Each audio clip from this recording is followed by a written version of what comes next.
할머니, 빨리 도망가세요. 새벽 3시 한분옥은 문 두드리는 소리에 잠에서 깨어납니다. 문 밖에는 2층 세입자 이수혁. 얼굴은 창백했고 손에는 피가 묻어 있었죠. 그의 다급한 눈빛에 이끌려 분옥은 잠옷 차림 그대로 집을 뛰쳐나옵니다. 잠시 후 집안에서 폭발음이 들렸습니다. 할머니, 오늘 밤 할머니를 태워 죽이려 했어요. 오늘의 사연 지금 시작합니다. 사연 시작 전 구독 버튼 눌러주세요. 여러분의 하루가 더욱 특별해질 겁니다. 새벽 3시였습니다. 한분옥은 그 시각에 자주 깼어요. 나이 들어 잠이 짧아진 탓도 있지만 요즘 들어 부쩍 불안했습니다. 가슴이 이유 없이 쿵쿵 뛰었고 마치 누군가가 자신의 이름을 부르고 있는 것 같은 기분이 들었죠. 그날도 창밖은 칠흑같이 어두웠습니다. 달빛조차 스며들지 않는 골목, 낡은 가스보일러가 딱딱 소리를 내며 멎었다 켜졌다를 반복했어요. 그녀는 이불 속에서 한숨을 내쉬었습니다. 이상하게 오늘따라 공기가 차가워요. 그리고 그때 문을 두드리는 소리가 들렸습니다. 처음엔 착각인 줄 알았습니다. 하지만 곧 또다시 쿵쿵쿵 마치 누군가가 필사적으로 두드리는 소리였죠. 할머니, 할머니 열어주세요. 제발요. 낯익은 목소리였습니다. 2층에 새 들어 사는 대학생 이수혁이었습니다. 그녀는 놀라서 침대에서 몸을 일으켰어요. 이 새벽에 대체 무슨 일이야?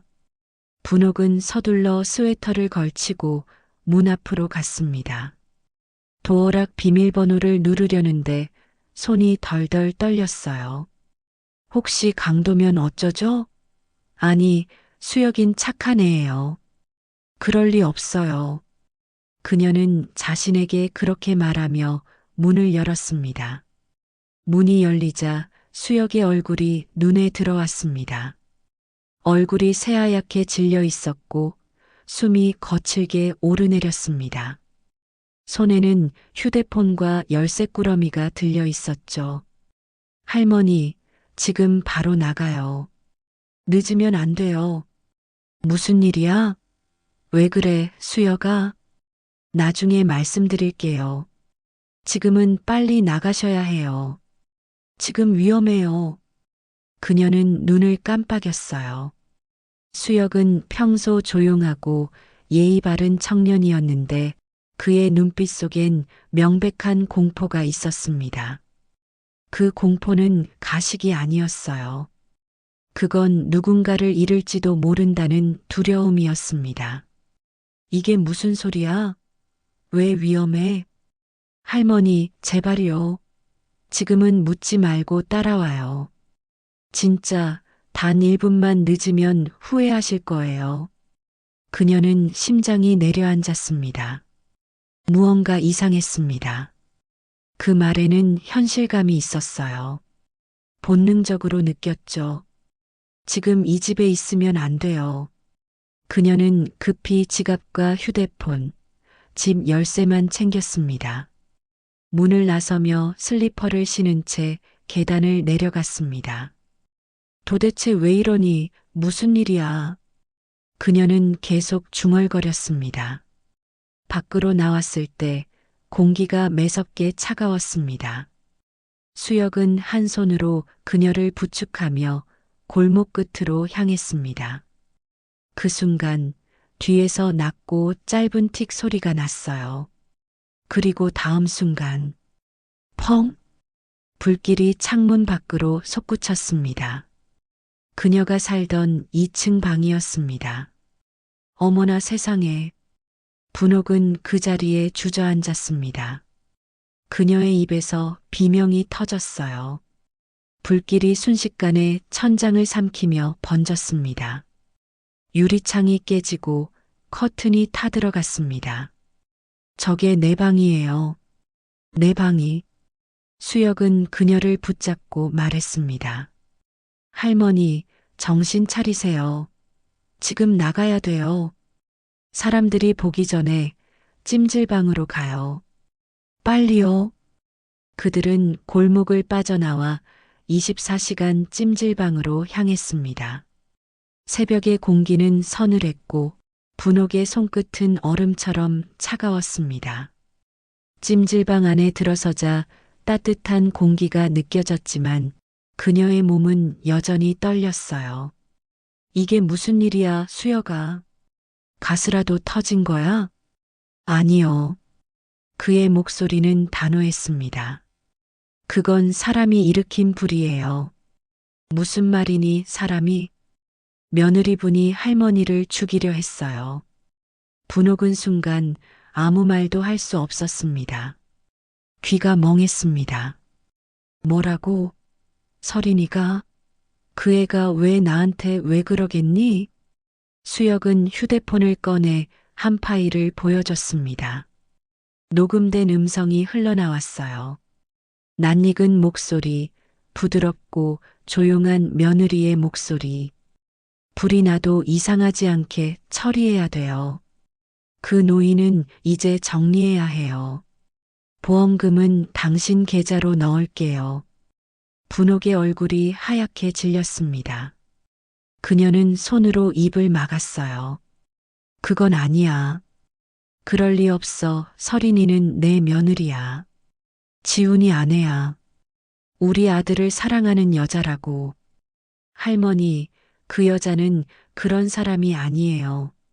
전 한 달 전부터 이상하다고 느꼈어요. 며느리분이 낯선 남자랑 계속 통화했어요. 그 남자가 보험회사 직원이었어요. 분옥은 손을 덜덜 떨었습니다. 보험? 무슨 보험이야? 그녀의 머릿속이 하얗게 비었습니다. 그럼 내 이름으로 뭐가 있는 거니? 사고사 보험이요. 며느리분이 할머니를 피보험자로 등록했어요. 사인만 하면 완료되는 상태였어요. 그녀의 몸이 굳었습니다. 그리고 천천히 고개를 숙였습니다. 눈물이 고였지만 떨어지지 않았습니다. 지훈이도 알고 있었니? 수혁은 잠시 입술을 깨물었습니다. 그리고 고개를 끄덕였어요. 그녀의 마음이 무너졌습니다. 내가 낳은 아들이 나를 죽이려 한다고? 그녀는 낮게 웃었어요. 하지만 그 웃음은 너무나 슬펐습니다. 내가 이 나이에 이런 꼴을 당하네요. 사람을 믿은 죄밖에 없는데 말이죠. 수혁은 그녀의 앞에 앉았습니다. 할머니, 전 그냥 학생이 아니에요. 제 형은 탐정이에요. 며느리분의 행동이 수상해서 한 달 전부터 지켜봤어요. 오늘은 분명 뭔가 할 것 같아서 대기하고 있었어요. 그래서 뛰어왔어요. 분옥은 그의 눈을 바라봤습니다. 두려움 대신 이상한 안도감이 밀려왔어요. 그럼 넌 날 살린 거구나. 전 할머니가 사라지는 걸 보고 싶지 않았어요. 그녀는 눈을 감았습니다. 창밖은 아직 어두웠고 세상은 고요했지만 그녀의 머릿속은 불타고 있었습니다. 이대로 끝낼 수는 없어요. 내가 죽을 뻔했으면 이제 그 이유를 알아야죠. 그녀는 결심했습니다. 살아남은 이상 진실을 파헤칠 거라고. 수혁아. 네. 이제부터 같이 갑시다. 그들이 뭘 했는지 직접 보게 될 거예요. 그녀의 목소리는 떨리지 않았습니다. 그건 한 여자의 생존 선언이었죠. 그날 새벽 텔레비전 자막에는 이렇게 떴습니다. 동단독주택 화재 노부인 거주 추정, 실종 상태. 뉴스 앵커는 아무렇지 않게 다음 뉴스를 읽었습니다. 하지만 화면을 바라보던 한분옥의 눈빛은 달라져 있었습니다. 그래요, 설이나. 너는 내가 죽었다고 생각하겠죠. 하지만 이제부터 진짜 게임이 시작이에요. 그녀는 커피 자판기 앞에 서서 종이컵을 쥐었습니다. 손끝이 여전히 떨렸지만 그 눈빛만은 단단했습니다. 이제 내가 널 불태울 차례야.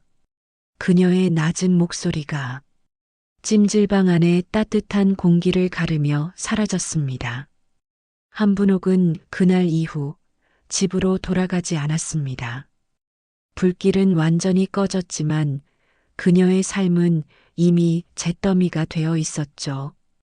며느리 최설이는 경찰 조사에서 담담히 말했습니다. 어머님이 잠들기 전에 촛불을 켜놓으셨대요. 평소 깜빡하실 때가 많았거든요. 그녀의 말은 완벽했습니다. 눈물도 억울함도 과장도 없었어요. 완벽하게 준비된 거짓말이죠. 분옥은 뉴스 속 며느리의 얼굴을 보며 그렇게 생각했습니다. 마치 사람을 한 번도 죽여본 적 없는 사람처럼 차분하고 곱게 웃는 그 얼굴이 소름 끼쳤습니다. 할머니, 이제 계획을 세워야 해요. 이수혁이 조심스럽게 말을 꺼냈습니다. 그녀는 손을 꼭 쥐고 고개를 끄덕였죠. 그래요. 이제 도망치는 건 끝이에요. 이제 내가 물을 거예요. 왜 나였는지. 수혁은 노트북을 꺼냈습니다. 며느리분의 계좌와 보험 기록을 조사했어요.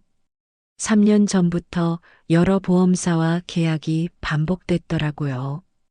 그중 2건은 이미 사망보험금이 지급된 상태예요. 2건? 누구 이름으로? 첫 번째는 전 남편 이름, 2번째는 친정어머니요. 둘 다 화재 사고로 처리됐어요. 분옥의 입술이 말라붙었습니다. 그럼 그 여자 이미 2번이나. 네. 그리고 이번엔 3번째 타깃이 한분옥이에요.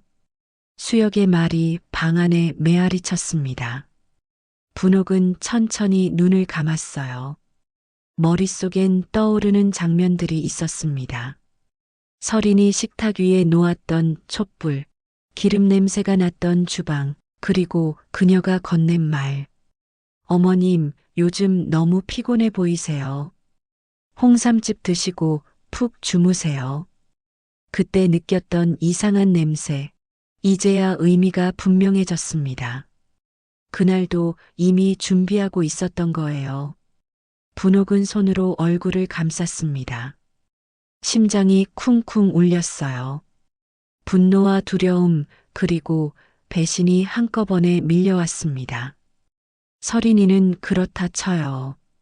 하지만 내 아들은, 지훈이는 어떻게 그럴 수 있죠? 그녀는 조용히 눈을 떴습니다. 수혁아, 지훈이는 알고 있었을까요? 수혁은 말을 아꼈습니다. 할머니, 그 부분은 확실하지 않아요. 하지만 그가 서류에 도장을 찍은 건 사실이에요. 며느리분 혼자선 보험 계약을 못해요. 배우자의 동의가 필요하니까요. 그녀는 고개를 끄덕였습니다. 그럼 지훈이도 알았다는 거네요. 아마도요. 적어도 모른 척은 했을 거예요. 그 말에 분옥의 가슴이 무너졌습니다.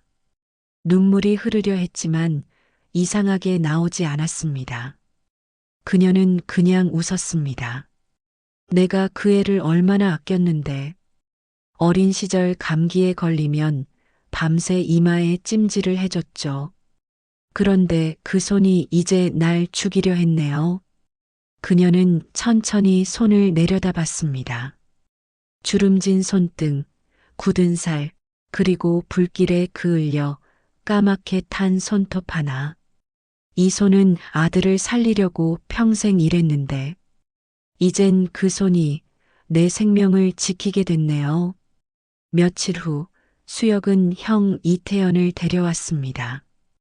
키가 크고 눈빛이 날카로운 남자였어요. 할머니, 안녕하세요. 수혁이 형이에요. 이번 사건 저희가 맡아도 될까요? 분옥은 조용히 고개를 끄덕였습니다. 당신이 탐정이라면 진실을 찾아주세요. 그 여자가 왜 내 인생을 불태웠는지 알고 싶어요. 태연은 노트북을 열었습니다. 최설인 씨는 고급 요양보호사 자격증을 가지고 있습니다. 그녀가 돌본 어르신 중 4명이 사망했어요. 모두 사고나 질식 혹은 화재로 처리됐죠. 보험금은 한 푼도 빠짐없이 그녀의 계좌로 들어갔어요. 분옥의 눈이 흔들렸습니다. 그럼 그 여자는 직업적으로 사람을 죽인 거네요. 맞아요. 그리고 이번엔 가족을 노린 거예요. 그녀는 천천히 고개를 들었습니다. 지훈이는 아내를 믿었겠죠. 하지만 그 믿음이 결국 칼이 됐어요. 태연은 조용히 메모장을 덮었습니다. 이제 우리가 덫을 놓을 겁니다. 설인 씨는 한분옥이 죽었다고 믿고 있어요. 그럼 곧 움직이겠죠. 분옥은 고개를 끄덕였습니다. 그래요. 이제 내가 덫이 될게요. 그 여자가 만든 불길에 내가 다시 들어갈 차례예요. 밤이 깊어갔습니다. 찜질방 창문에 비친 자신의 얼굴은 낯설었습니다. 그녀는 창문에 손을 대고 속삭였어요. 지훈아, 내가 정말 이 일에 가담했다면 난 용서 안 할 거야. 그녀의 목소리는 낮고 단단했습니다. 그날 밤 꿈속에서 남편이 나타났습니다. 분호가 이제 울지 마. 불은 무섭지만 불빛은 진실을 비춰줘. 그녀는 꿈에서 눈을 떴어요. 눈가가 젖어 있었지만 마음은 이상하게 차분했습니다. 다음 날 아침 태연은 새로운 계획을 전했습니다. 며느리분이 할머니 사망 보험금을 청구했어요. 그럼 이제 경찰의 협조로 함정 수사를 진행할 수 있습니다. 분옥은 커피를 마시며 고개를 끄덕였습니다. 좋아요. 내가 살아있다는 걸 모르는 상태에서 그 여자 스스로 입을 열게 만들어야죠. 할머니, 위험할 수도 있어요. 괜찮아요. 이미 한 번 죽었어요. 이제 무서울 게 뭐 있겠어요. 그녀는 잿빛 하늘을 바라보며 작게 미소를 지었습니다. 이젠 피해자가 아니에요. 이제는 내가 사냥꾼이에요. 며칠 뒤 한 통의 전화가 왔습니다. 어머님 설인이에요. 장례식도 못 치르고 너무 마음이 아파요. 분옥은 숨을 죽였습니다. 그녀의 목소리가 스피커폰으로 울렸죠. 설인아, 넌 아직도 연기를 하는구나. 태연은 조용히 수신기 옆에서 녹음 버튼을 눌렀습니다. 어머님, 그날 사고 정말 불행한 우연이었어요. 그렇겠지. 근데 이상하네. 그날 난 불속이 아니라 찜질방에 있었는데 말이야. 잠깐의 침묵. 그리고 전화기 너머로 짧은 숨소리가 들렸습니다. 뭐라고요? 그 말 그대로예요. 난 살아있어요, 설이나. 뚝. 전화를 끊은 뒤 분옥은 미소를 지었습니다. 이제 곧 진짜 얼굴을 보겠네요. 그녀는 수혁을 돌아봤습니다. 수혁아, 넌 왜 나를 도왔니? 할머니, 제 엄마도 저런 사람이었어요. 분옥은 놀라서 고개를 들었습니다. 수혁의 눈빛엔 오래된 슬픔이 깃들어 있었죠.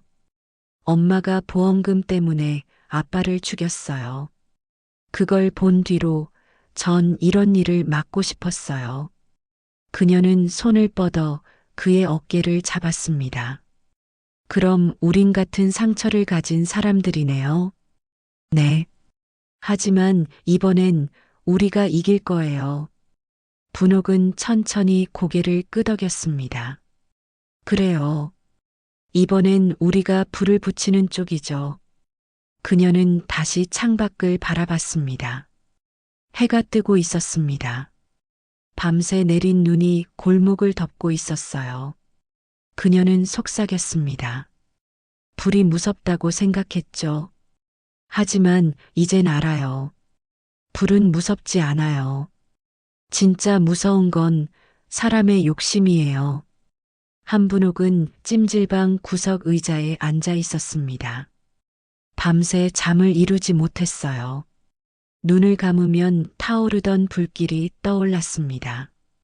그 불 속엔 자신의 침대가 있었고 결혼사진이 타들어가며 푸석푸석 부서졌죠. 이게 내 인생의 끝이었을 수도 있었겠네요. 그녀는 혼잣말을 했습니다. 밖은 아직 새벽이었습니다. 창문 너머로 희미한 가로등 불빛이 흔들렸어요. 이제부터는 두려움보다 진실이 더 무섭겠죠. 그녀는 그렇게 생각했습니다. 아침이 되자 이태연이 도착했습니다. 그는 검은 코트를 입고 노트북 가방을 들고 있었죠. 할머니, 이제 말씀드릴 게 있습니다. 그녀는 커피를 내려두며 고개를 들었습니다.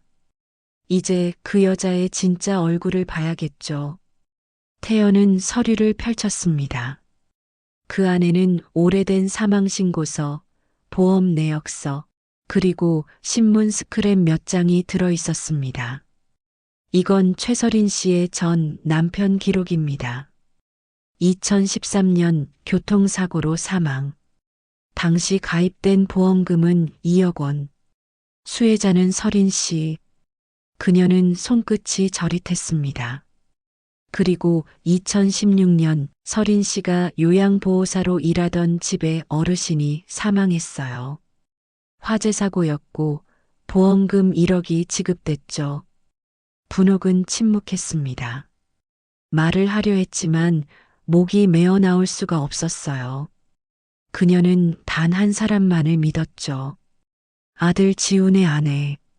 자식처럼 생각했던 그 여자가 이제 살인자의 이름으로 서류에 적혀 있었습니다. 할머니, 이건 우연이 아니에요. 그 여자는 보험 사기꾼이에요. 그리고 이번이 세 번째 타깃이었죠. 피보험자 이름 한분옥. 그녀의 손에서 커피잔이 떨어졌습니다.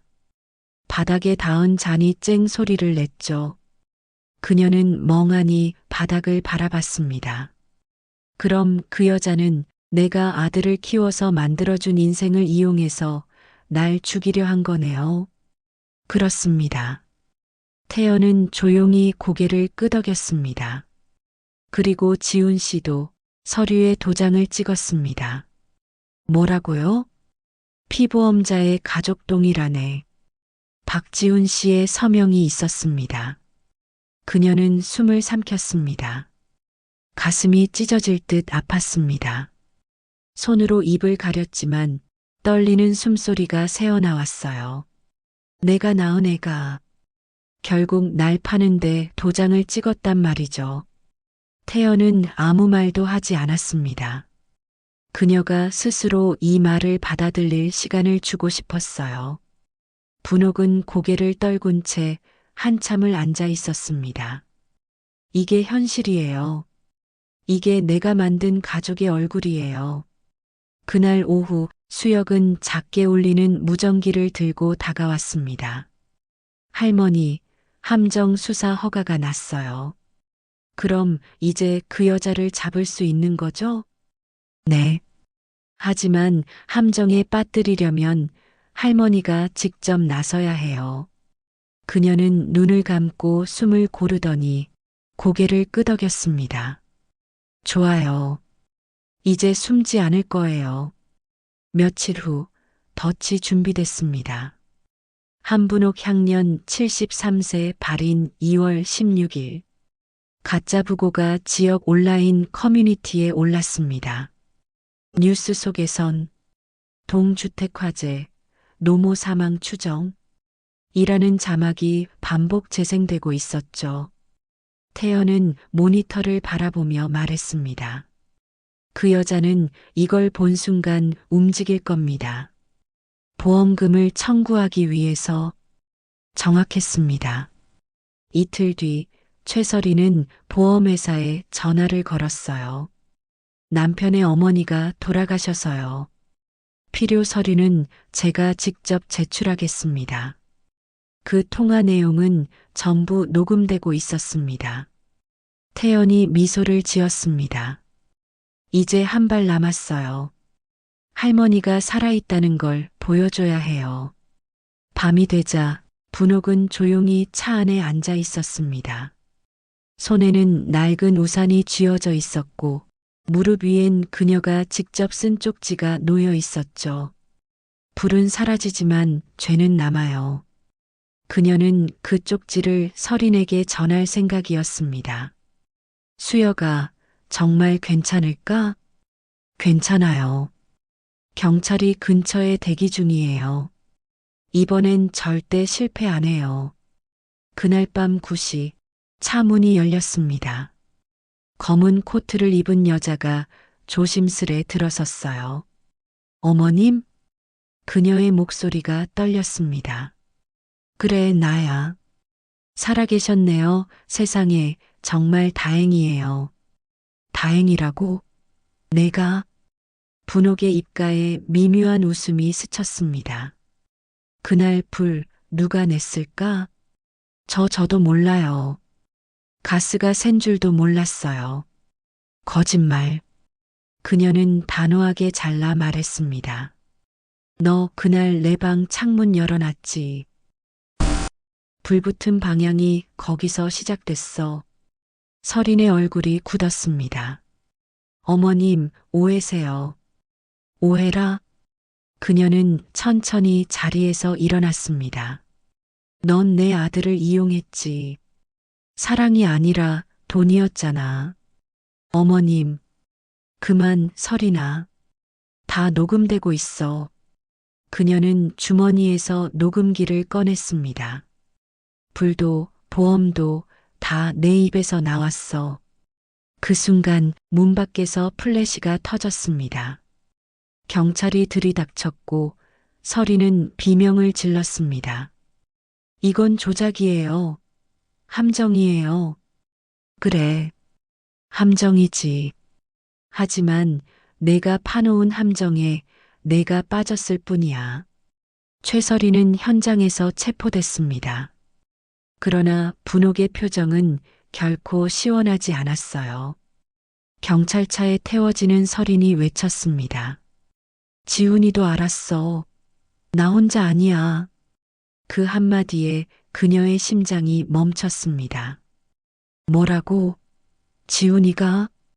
태연이 천천히 다가와 고개를 끄덕였습니다. 지훈 씨, 공범으로 조사를 받고 있습니다. 분옥은 고개를 숙였습니다. 눈물이 고였지만 흘리지 않았습니다. 그 애가 나를 판 건 사실이에요. 그래도 내 피인데 내가 그 애를 증오할 수 있을까요? 새벽이 되어 모든 조사가 끝난 뒤 그녀는 경찰서 앞 벤치에 앉았습니다. 찬 공기가 뺨을 때렸지만 이상하게 따뜻했습니다. 끝났어요. 불도 거짓도 사랑도. 하지만 마음 한구석이 여전히 타고 있어요.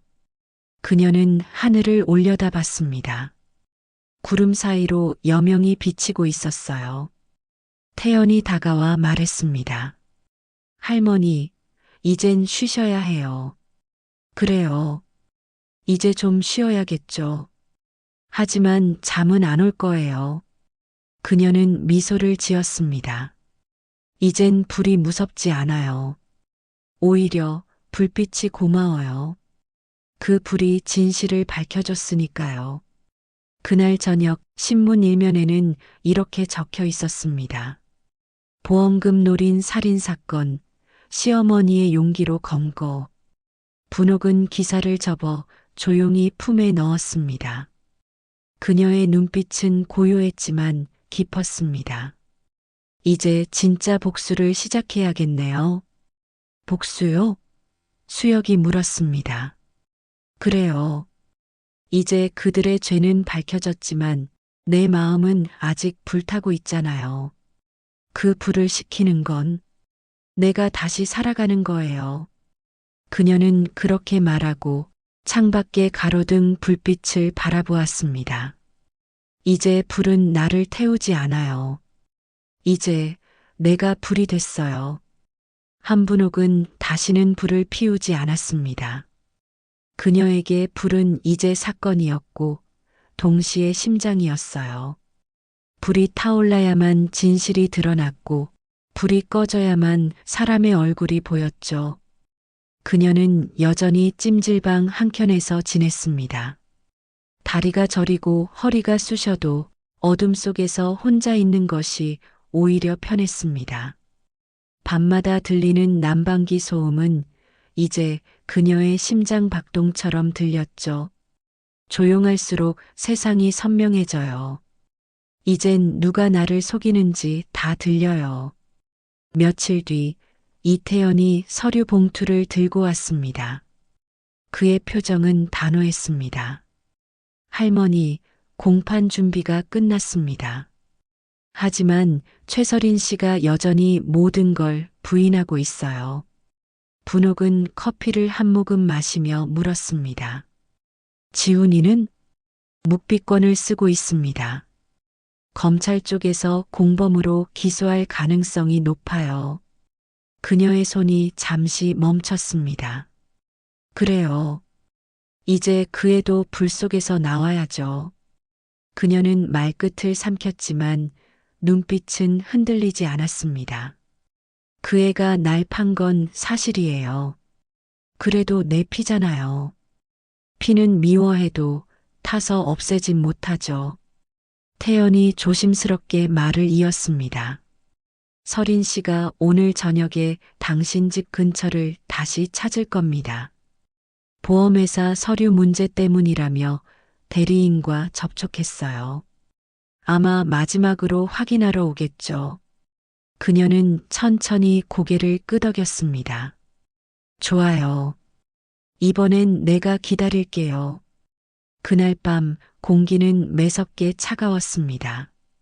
달빛조차 얇게 깎인 칼날처럼 골목을 베고 있었죠. 분옥은 오래된 코트를 걸치고 무너진 자기 집 마당으로 걸어갔습니다.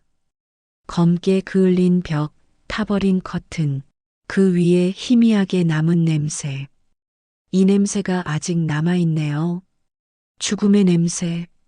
하지만 오늘은 복수의 냄새가 될 거예요. 수혁의 목소리가 무전기로 들려왔습니다. 할머니, 위치 확인됐습니다. 그 여자가 골목 안으로 들어왔어요. 문 열어놨어요. 들어오게 두세요. 그녀는 담담하게 대답했습니다.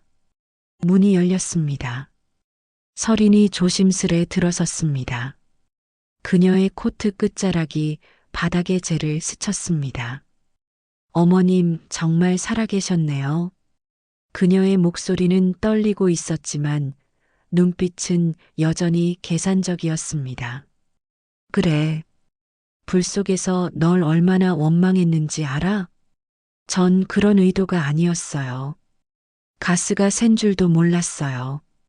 그럼 그날 내가 남긴 이건 뭐죠? 분옥은 작은 녹음기를 탁자 위에 올려놨습니다. 오늘 밤엔 확실하게 처리해야 돼요. 불이 나도 이상하지 않게요. 녹음된 목소리가 방 안을 울렸습니다. 설인의 얼굴이 하얗게 질렸습니다. 이건 조작이에요. 그래요? 그럼 경찰 앞에서 말해요. 어차피 다 듣고 있을 테니까. 그녀가 말을 끝내기도 전에 벽장 뒤쪽에서 플래시 불빛이 켜졌습니다. 태연과 형사들이 들어섰죠. 최설인 씨, 당신을 살인미수 및 보험 사기 혐의로 체포합니다. 설인은 소리쳤습니다. 지훈이도 알았어요. 나 혼자 아니야. 그 사람도 같이 계획했어요. 분옥의 심장이 철렁 내려앉았습니다. 그녀는 순간 아무 말도 하지 못했어요. 지훈이가? 형사는 짧게 대답했습니다. 맞습니다. 박지훈 씨 공범으로 체포됐습니다. 그녀는 주저앉았습니다. 손끝이 떨리고 가슴이 무겁게 내려앉았죠. 내가 낳은 아들이 결국 날 팔았군요. 불길보다 뜨거운 건 피였어요. 그 피가 나를 태웠어요. 형사들이 서린을 끌고 나가자 그녀는 천천히 일어섰습니다. 그래요, 서린아. 내가 불을 질렀지만 결국 그 불은 내 죄를 태운 거야. 서린은 뒤를 돌아보며 절규했습니다. 당신도 언젠가 알 거예요. 사람은 누구나 자기 이익을 위해 타요. 불은 누구나 품고 있어. 그녀의 외침이 골목을 울렸습니다. 분옥은 그 자리에 서서 잔불처럼 흔들리는 불빛을 바라봤습니다. 맞아요. 불은 누구에게나 있죠. 하지만 나는 그 불을 사람을 살리는 데 쓸 거예요. 며칠 후 재판정. 최설이는 검은 수의를 입고 앉아 있었습니다. 그 옆에는 박지훈이 고개를 숙이고 있었죠.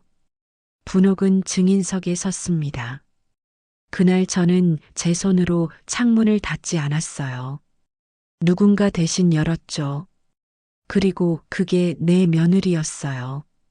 변호인이 물었습니다. 확실합니까? 확실해요. 그날 밤 불길보다 강한 향수 냄새가 났어요. 그건 그 애가 뿌린 냄새였죠. 법정 안이 술렁거렸습니다. 서린이 자리에서 벌떡 일어나 소리쳤습니다. 그건 거짓말이에요. 이건 함정이에요. 그 여자 죽었어야 했다고 판사가 단호히 외쳤습니다. 피고는 진정하십시오.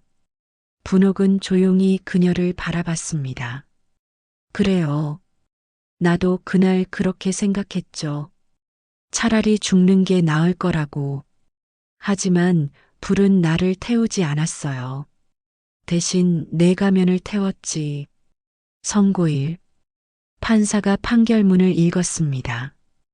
피고 최설인 살인미수 및 보험사기, 방화죄로 징역 25년을 선고합니다. 피고 박지훈 공범 혐의로 징역 8년을 선고합니다. 법정이 술렁거렸습니다. 분옥은 미동도 하지 않았습니다. 그저 고개를 숙였죠. 이제야 불이 꺼졌어요. 이제야 내 안의 연기가 사라지네요. 며칠 후 구치소 접견실. 유리병 너머에 앉은 박지훈의 얼굴은 초라했습니다. 엄마 미안해요. 정말 미안해요. 그녀는 조용히 그를 바라봤습니다.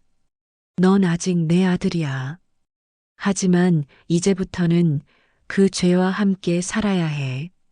엄마, 나 용서받을 수 있을까요? 그건 내가 아니라 내 양심이 결정할 일이야. 그녀는 유리벽에 손끝을 올렸습니다. 내가 널 사랑하지 않았다면 오늘 여기까지 오지도 않았을 거야. 그녀는 자리에서 일어났습니다. 잘 살아, 지훈아. 이번엔 진짜로. 그날 밤 분옥은 다시 불길 속 꿈을 꿨습니다. 하지만 이번엔 불이 무섭지 않았습니다. 그녀는 불 속으로 걸어 들어가 타오르는 불빛을 가만히 손끝으로 만졌습니다. 불은 뜨겁지 않았습니다. 따뜻했어요. 이제 불은 나의 적이 아니에요. 이건 내가 다시 사는 방법이에요. 그녀는 눈을 떴습니다. 창밖으로 여명이 번지고 있었어요. 수혁이 건넨 따뜻한 커피를 들며 미소를 지었습니다. 복수는 끝났어요. 이젠 불이 아니라 빛으로 살아야죠. 며칠 뒤 그녀는 작은 요양 카페를 열었습니다. 이름은 따뜻한 새벽. 밤을 견뎌낸 이들이 모여 따뜻한 밥을 나누는 곳이었죠. 할머니, 여기서 무슨 냄새가 나요? 한 노인이 물었습니다. 그녀는 조용히 웃으며 대답했습니다. 불타지 않은 냄새요. 새로 시작하는 냄새. 분옥은 창밖으로 떠오르는 해를 바라봤습니다. 이제야 진짜 새벽이에요. 그녀의 얼굴엔 잿빛이 아닌 빛의 온기가 남아 있었습니다. 그날 이후 한분옥은 불을 피우지 않았습니다. 그녀에게 불은 더 이상 위험이나 공포가 아니라 살아남은 자의 기억이었습니다. 불이 타오를 때마다 그녀는 되묻곤 했습니다. 왜 나였을까? 왜 그들이었을까? 그러나 이제는 그 이유조차 중요하지 않았습니다. 중요한 건 살아남았다는 사실이었죠. 사건이 끝난 지 석 달, 그녀는 서울 외곽의 작은 골목에 자리를 잡았습니다. 간판 없는 카페, 따뜻한 새벽. 그녀가 직접 이름을 붙였습니다. 불길이 지나간 자리엔 새벽이 오죠. 그녀는 그렇게 말하곤 했습니다. 카페 내부는 소박했습니다. 나무 테이블, 낡은 주전자, 불에 그을린 의자 하나를 일부러 남겨두었죠. 그건 살아남은 흔적이자 다시는 잊지 않기 위한 다짐이었습니다. 아침이면 이웃들이 하나둘 들어왔습니다.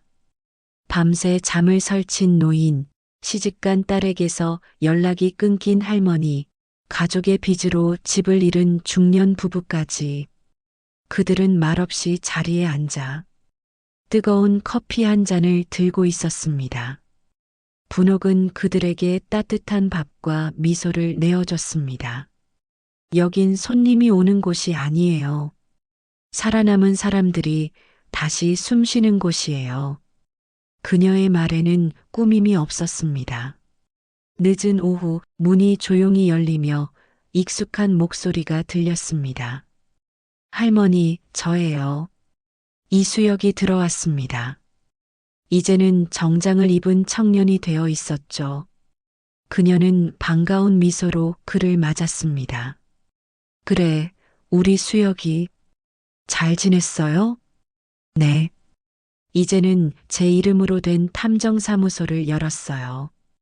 형이랑 같이요. 첫 수임료도 받았고요. 그래요? 그럼 그 돈으로 커피 한 잔 사요. 그들은 웃었습니다. 커피 향이 은은하게 퍼졌고 그 향은 오래된 고통마저 덮는 듯 했죠. 수역은 잔을 들며 조심스레 물었습니다. 할머니, 아직도 불이 생각나세요? 그녀는 잠시 창문 밖을 바라봤습니다. 그럼요. 매일 떠올라요. 하지만 이제 그 불이 나쁘게 느껴지지 않아요. 불은 나를 태웠지만 동시에 깨우기도 했어요. 그녀는 잔잔히 웃었습니다. 난 불 속에서 태어난 사람이에요. 그걸 부끄러워할 필요는 없죠. 수역은 그 말에 아무 말도 하지 못했습니다. 그녀의 얼굴에는 세월의 주름과 함께 이상한 평화가 깃들어 있었습니다. 그날 저녁 비가 내리기 시작했습니다. 빗소리는 유리창을 두드렸고 분옥은 그 소리를 들으며 조용히 설거지를 했습니다. 불 대신 물이 흐르고 있었죠. 그녀는 그 소리를 듣는 게 좋았습니다. 그때 문이 열리며 낯선 여자가 들어왔습니다. 손에는 젖은 봉투가 들려 있었죠. 혹시 여기 불에서 살아남은 사람들이 모인다는 곳 맞나요? 그래요. 잘 찾아왔네요. 여자의 얼굴에는 깊은 절망이 깔려 있었습니다. 며칠 전 집이 탔어요. 남편이 불을 냈어요. 아무도 제 말을 믿어주질 않아요. 분옥은 조용히 고개를 끄덕였습니다. 그 불 아직 냄새가 나죠? 여자는 눈물을 터뜨렸습니다. 네. 아무리 씻어도 그 냄새가 남아요. 괜찮아요. 그 냄새 사라지지 않아도 돼요. 그건 살아남았다는 증거니까요. 그녀는 따뜻한 차를 건넸습니다. 여긴 그런 냄새 가진 사람들이 오는 곳이에요. 불을 두려워하지 않아도 되는 곳이죠. 밤이 깊었습니다. 모든 손님이 돌아가고 카페엔 분옥 혼자 남았습니다. 그녀는 의자에 앉아 창밖을 바라봤습니다. 젖은 아스팔트 위로 가로등이 반짝였고 그 불빛이 물 위에서 흔들리고 있었죠. 그녀는 손가락으로 그 빛을 따라 그었습니다. 불빛은 불보다 오래 가요. 이제 내가 남길 건 이거예요. 탁자 위에는 낡은 성냥갑이 하나 있었습니다.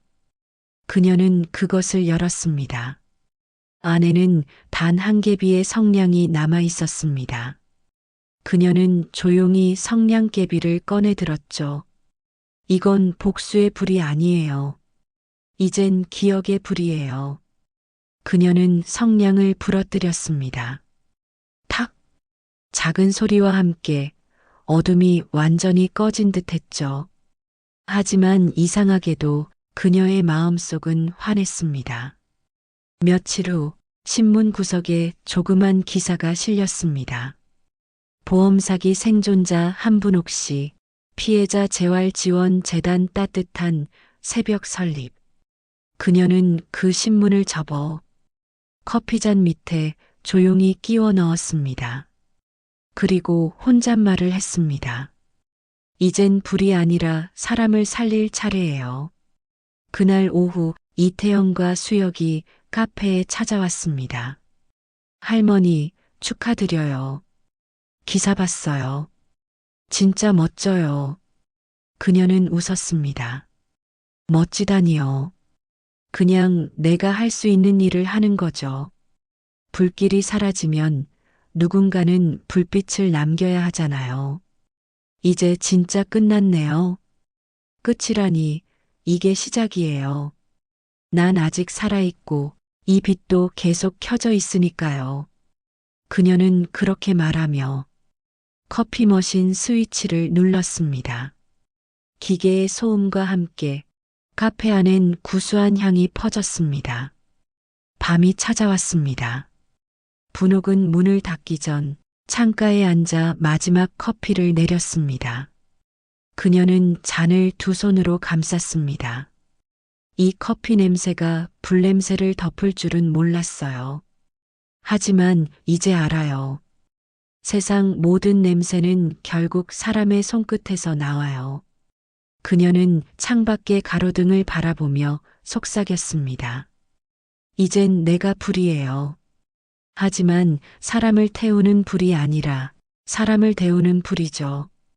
그녀는 문 앞에 전등 스위치를 켰습니다. 골목을 비추는 따뜻한 빛이 번졌습니다. 그 불빛은 차가운 도시의 공기 속에서 아주 작게 그러나 오래도록 흔들리고 있었습니다. 멀리서 수혁이 손을 흔들었습니다. 할머니, 오늘도 고생하셨어요. 그녀는 웃으며 대답했습니다. 그래요. 오늘도 불은 꺼졌지만 빛은 남았죠. 그녀는 문을 닫고 잠시 눈을 감았습니다. 불은 나를 태웠지만 빛은 나를 살렸어요. 이제 내 불은 누군가의 새벽이 될 거예요. 인생은 참 이상하죠. 모든 게 무너졌다고 생각한 바로 그 순간 새로운 길이 열리곤 해요. 나는 그걸 불 속에서 배웠습니다. 불은 나를 무너뜨렸고 또 나를 세웠습니다. 그 불이 내 집을 삼키던 날 나는 분명 끝이라고 생각했어요. 가족에게 배신당하고 믿음도 사랑도 모든 게 불타버렸으니까요.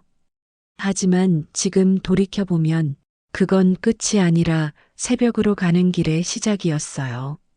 나는 여전히 매일 새벽 5시에 눈을 뜹니다. 그 시각이 되면 꼭 창문을 열어요. 아무도 없는 골목, 축축한 공기, 아직 덜 깬 도시의 숨결이 내 얼굴을 스칩니다.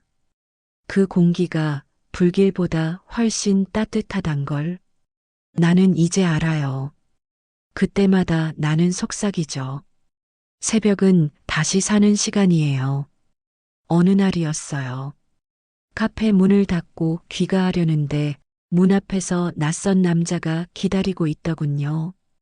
초라한 코트를 입고 양손을 꼭 쥔 채로 서 있었습니다. 혹시 여기 한 분 혹시 맞나요? 그래요. 그런데 누구신지. 저 준호예요. 그 아들. 그 이름을 듣는 순간 내 가슴이 철렁 내려앉았어요. 그토록 잊고 싶었던 이름. 내게서 모든 걸 빼앗고 나를 불길 속에 밀어넣었던 이름이었죠. 그는 예전보다 훨씬 늙어 있었습니다. 수척한 얼굴, 굽은 어깨, 어딘가 모르게 무너진 사람의 냄새가 났어요. 그동안 정말 죄송했습니다. 그가 그렇게 말했어요. 한참을 머뭇거리다 고개를 들었습니다. 엄마라고 부르면 안 될까요? 순간 말이 나오지 않았습니다. 미움이 아니라 공허함 때문이었어요. 그토록 증오하던 그 얼굴이 이제는 그저 불쌍해 보였거든요. 준호야. 나는 그 이름을 아주 천천히 불렀습니다. 이제 그만 미안해하렴. 내가 무너진 건 나도 알고 있어. 불은 죄 없는 사람만 태우지 않거든. 그의 눈에서 눈물이 떨어졌습니다. 그 눈물 속에는 후회와 회한 그리고 늦은 용서가 섞여 있었어요. 엄마, 정말 용서해요? 용서는 한 번만 하는 게 아니야. 살아있는 동안 계속하는 거야. 그날 밤 나는 잠을 이루지 못했습니다. 불길 속에서 죽었던 사랑이 다시 살아나는 것 같았거든요. 며칠 후 준호는 자수했습니다. 자신이 공범이었다는 사실, 그가 며느리에게 조종당했다는 사실을 모두 털어놓았어요. 판사는 긴 침묵 끝에 이렇게 말했죠. 당신은 가장의 이름으로, 아들의 이름으로 사람이 되기를 포기했습니다. 하지만 그 포기를 다시 되돌린 용기가 당신을 사람으로 되돌렸습니다. 그 말을 듣는 순간 나는 눈을 감았습니다. 법정 안에서 불이 아닌 빛이 비추는 걸 봤어요. 지금은 그 모든 일이 지나가고 난 후입니다. 따뜻한 새벽 카페는 이제 꽤 알려진 곳이 되었어요. 신문에도 방송에도 몇 번 나왔습니다. 사람들은 나를 용기의 상징이라 부르지만 사실 나는 여전히 평범한 노인이에요. 커피를 내리고 손님 이야기를 듣고 가끔은 웃고 가끔은 울기도 합니다. 하지만 한 가지는 확실해요. 나는 이제 절대 도망치지 않아요. 누가 뭐라 해도 내 인생의 불 앞에 다시 선 사람이니까요. 요즘 나는 젊은 사람들에게 이런 말을 자주 해요. 삶이 무너질 때가 있죠. 그때 도망치지 마요. 무너지는 소리를 끝까지 들어요. 그게 끝이 아니라 당신이 다시 태어나는 소리예요. 그 말을 하면서도 내 목소리가 떨리곤 합니다.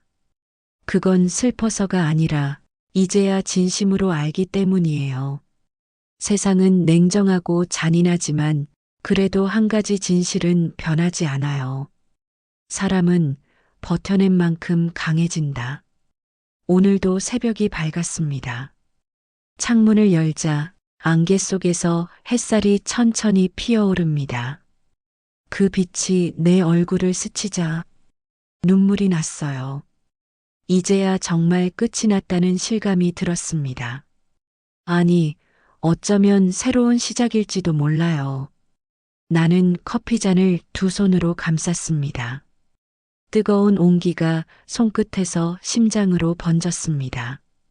그리고 천천히 속삭였어요. 이제는 두렵지 않아요.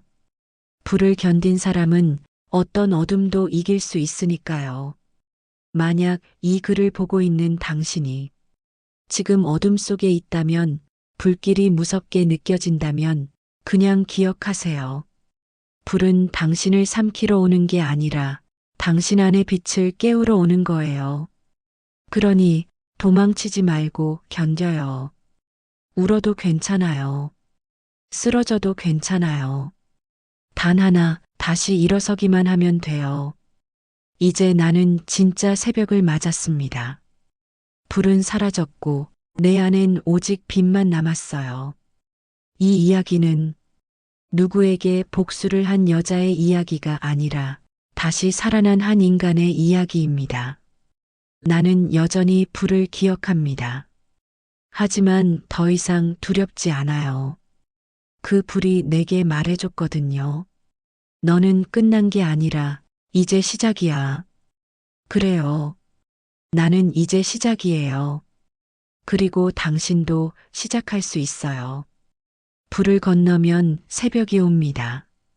그게 내 인생이 가르쳐준 단 하나의 진리예요. 오늘의 사연 어떠셨나요? 새벽 3시, 단 한 번의 문 두드림이 한 사람의 인생을 바꿨습니다. 가족의 배신 속에서도 포기하지 않았던 한 노인의 용기. 그건 복수 이상의 이야기였죠. 이야기가 마음에 남았다면 구독 버튼 눌러주세요. 다음 사연은 또 다른 새벽의 진실로 찾아옵니다.